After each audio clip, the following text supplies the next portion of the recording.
You are listening to Hello Cupcake, It's Me, a podcast with your host, Michael Peterson.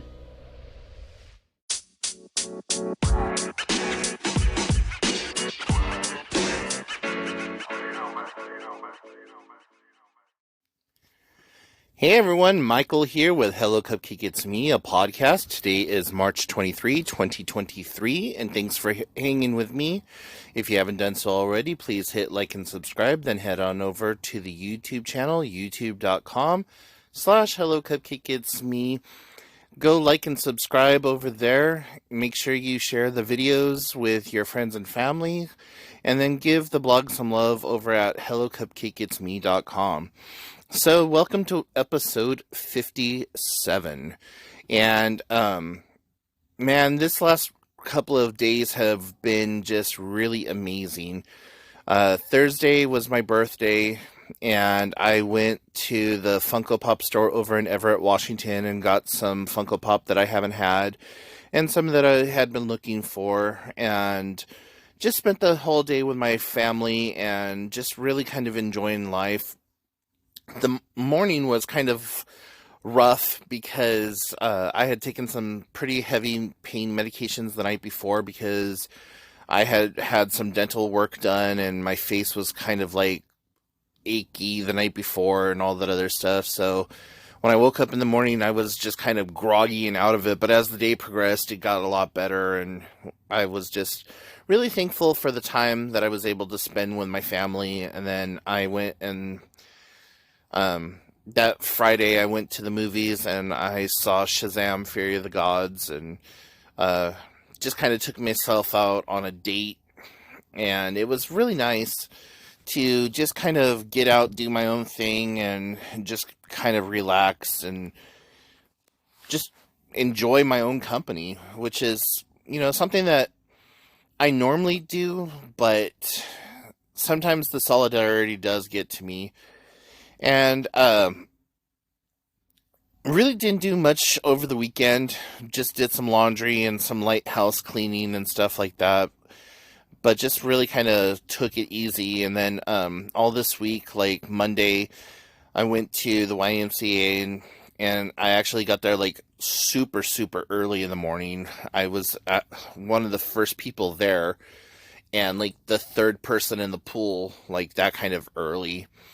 And I've just really been enjoying my time working out and getting to swim and just be in that water element, just where it takes all the pain off of my joints, and it's something that is cathartic and it's relaxing and it's self-care and all those things that kind of go to the wayside when you are dealing with depression and mental health issues.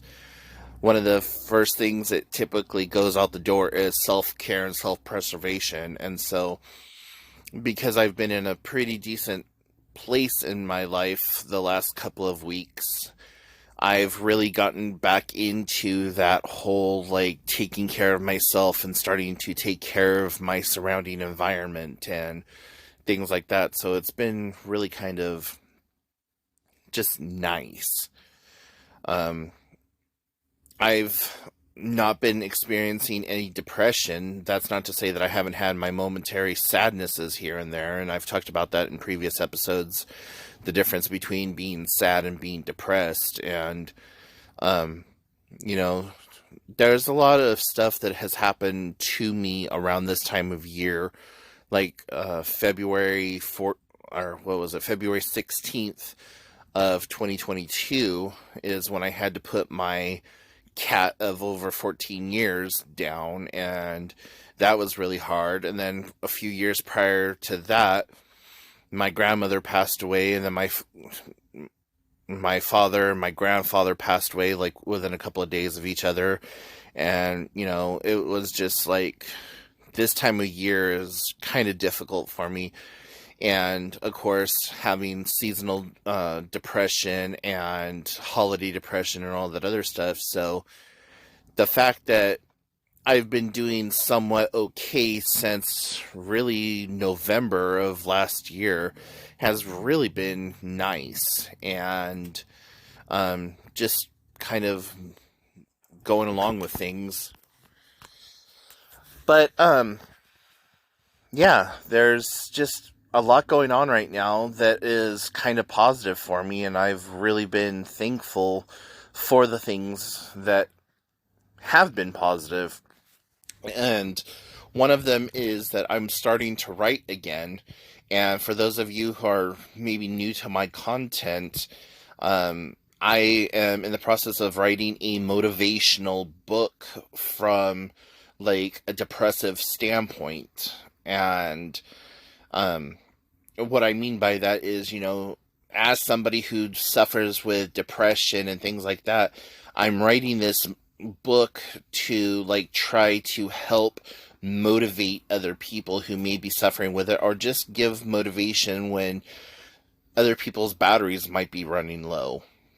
And I've been working on it for about 1.5 years, almost 2 years now, and the reason it's taken me so long is because I don't write when I am really depressed or just not feeling good, because I want it to come from a place of authenticity when I'm like telling others to be happy, to have this hope, to have this strength, that I want it to be like, that's what I'm experiencing right now, not like, oh, well, I'm just depressed and I'm trying to tell you to lighten up and be happy, when that's, maybe not the case. And I don't know how this is going to work out, if I'm actually going to be able to get the book published, how I'm going to go about publishing it, what aspects that I want to add into the book, if I want to add like notes on the side where people can journal along with their day-to-day activities or what. So right now I'm in the very rough draft stages of it, and I want to get at least 365 entries into the book before I go much further than that. So right now it's very much about content creation, and at the time of this recording, I've only got like 57 days recorded, and looking back at it as I'm editing the book and working on it, like, it has been really helpful for me, because I look at like the inspirational things that I've written and just like, hey, you can only do so much, do your best. And that has really kind of become a motto in my life, like, do the best with what you can, or do the best you can with what you have afforded to you, is like a motto that I have really been trying to live my life by lately. And so, yeah, just having a really good experience with this writing, and it's been very cathartic and very therapeutic. And it's kind of why I started Hello Cupcake, It's Me, was a way to keep me accountable for my weight loss that I was going through, and just having a way to vent like my depression and my bipolar flare-ups and stuff like that. And it's just kind of become this whole new thing over the years, that it's been like about mental health. It's been about my battle with weight loss. It's been about my battle with depression, the struggle of living on a fixed income, being low income, the day-to-day struggles of just getting through life. And so, now it's kind of bloomed into this whole new like thing of wanting to be a beacon of inspiration. Like, yeah, guys, I understand what it's like to be mental, or have mental health issues, what it's like to be low income, what it's like to only get a small source of income, what it's like to live in a dwelling that might not be the best, but it's the best for you at this moment because you can't do better and stuff like that. And just trying to be positive and looking at the positive aspects of things more so than the negative aspects. And it's something I always tell people, like, look for the positive in the negative. Like, not everything has to be just doom and gloom. And, that comes from a place of self-realization, but it's also coming from a place that doesn't always exist within my own personal life. Like, when I'm in the deepest, darkest pits of my depression, it's got a stranglehold on me, and, like, the simplest thing, like my spaghetti not being cooked well enough, can just set me over the edge. And I know that sounds really kind of childish and petty or whatever else you want to call it, but it's like, you don't have control over yourself. And so I just wanted to have a way to voice my problems, and in doing so, it has created kind of a safe space for other people to voice theirs. And I've had so many people, like, reach out to me through email or whatever, and just like, hey, Michael, I listened to your stuff, I've watched your stuff, I read your stuff, and I never knew that this was something that someone else was experiencing, because I felt so alone, and thank you for giving a voice to it. And I'm like, well, you're welcome. And I'm glad that I was able to speak to you, and it means something to you. And then, of course, I've had those trolls that come through and like, oh, you should just kill yourself, you're a waste of space, and all this other stuff. And you know what? It was like, okay, cool. I'm sorry that you feel that way, but your words are not going to get to me, because I've had worse things said to me by better people than you. And, that's kind of a sad statement, but, it's true. Being the victim of bullying my whole life, and just being that, like, weird, awkward kid, I've had teachers tell me horrible things. I've had people in power tell me, like, just horrible things. So, it's something that I've learned to deal with over the years, and maybe not have the best coping mechanisms, but it works for me. And I use comedy and laughter as shield and defense and diffusion a lot of times. So, yeah. But anyways, enough about that. I mentioned that I went to the movies and saw Shazam! Fury of the Gods, and it was really good. Very surprising on how it kind of worked out. Very, for lack of a better word, immature, in the fact that it's not like some of the other superhero movies, like the Justice League or whatever, where it has kind of a more serious undertone, or like overtone and undertone.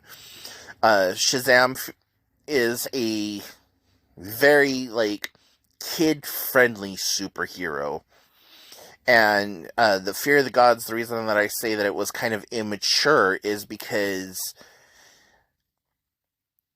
it's not immature in a bad sense. It's immature in the fact that it doesn't have some of the same tones that, like, Batman has, or like the new Superman has had, where it's very serious, very, like, adult situations. This is like a lot of kid situations, and dealing with feelings of inadequacy, or that, like, tween growing up, aging out of the system type situations. And so, if you're looking for a really good movie to go see with your kids that doesn't have, like, sex and well, it has violence, but, like, sex and profanities and stuff like that, like, some of the profanity that was in there was, like, cut off.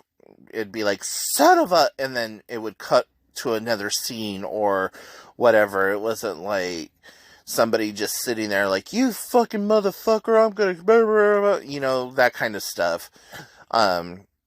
So I think that it would be appropriate to take your younger kids to something more so than, like, taking them to see the latest Batman or, like, Ant-Man and the Wasp or whatever. But really good in that aspect. And then this weekend, John Wick 4 is coming out, and I really want to go see that. I love the John Wick series. I like Keanu Reeves as an actor, too. I think that he is very underrated and has kind of a muted, like, appreciation. But I've liked Keanu Reeves ever since I first saw him in Bill and Ted's Excellent Adventures, and was a fan of him in Bogus Adventures and just all through, like, most of his acting career. Even some of his indie stuff, like My Own Private Idaho and things like that, I liked him in it. But I'm really looking forward to John Wick 4 and kind of rubbing it in my mom's face like, haha, I got to see it before you did type situation. But I love the fact that I have that relationship with my mom because I've introduced her to the geekery and, like, just nerdy stuff that she normally wouldn't watch, like Lord of the Rings and the superhero movies and TV shows. And we also share a love of vampires and werewolves and witches and supernatural stuff like that too. So we're always telling each other about new shows, and then every Sunday when we talk to each other, it's like a recap of the shows that we watched that week. Like, hey, did you watch such and such? Yeah, and well, what did you think about this character and how this happened and that happened and whatever? And it's like, oh, well, this is what I think, and that's what I think about this and that, and, it would be cool if this happened in the show. And so, just kind of a nice bonding moment with her and being able to do that. Like, I wasn't ever really able to do that with my father because he was not, like, that type of genre person. He was more of, like, let me watch the Animal Channel. Like, he knew a shit ton about animals and habitats and things like that. Like, that was his go-to channel. Like, Net Geo and Animal Planet and Discovery and all those other channels like that. That's, like, what he would watch day in and day out. And so, yeah, but anyways, so, yeah, I'm feeling like I'm starting to ramble now, so I'm just going to go ahead and kind of cut this off now, but let me know what you have thought about the recent movies that have come out. Let me know what movies you've seen and what movies that you are excited to see. And also let me know what you've been thinking about the podcast, and if you have checked out the YouTube channel and stuff like that, leave me a comment down below and let me know what's going on, how I can improve, what you would like for me to cover. If you have any questions that you would like for me to answer, put that all down below. It would be amazing to build up that interaction with you. And so, yeah, until next time, I will talk to y'all later. Bye, guys.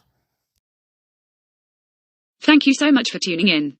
You have been listening to Hello Cupcake, It's Me, a podcast with your host, Michael Peterson. Please make sure to check back often as new episodes are released bi-weekly. If you have any questions, comments, or concerns, please feel free to send a message to hellocupcakeitsme@gmail.com. And until next time, stay happy, safe, and keep doing the best you can with what you have been given.